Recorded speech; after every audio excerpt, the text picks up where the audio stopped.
齿的客家剧师，比一般舞狮巨大20倍。客家狮就是不像广东狮很发俏、很俏丽，就简单一个就是青狮头，就是一个整个立的这样子。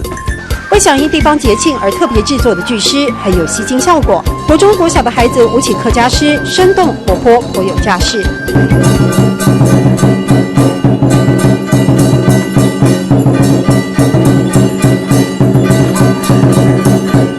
这个就是我们所讲的，就是活脸，就是呢我们客家话讲的生面呢，生面呢，好，然后这就是我们讲的大脸，就台面呢，哎，你还敢发光个台面呢？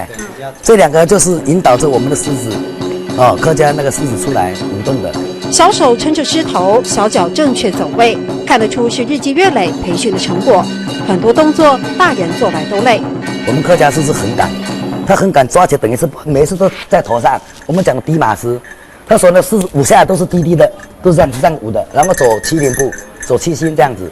这个孩子都是5岁就开始学舞，能强身健体，也让客家狮的文化扎根延续。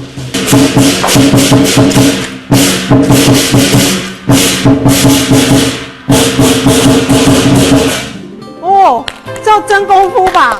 不会开吗？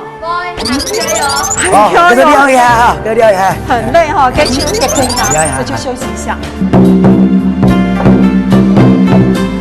练习空档，2岁小娃拿起鼓棒就敲，耳濡目染，有模有样。在林仁德和团员心里，传承无需太多话，努力营造环境，就留有希望。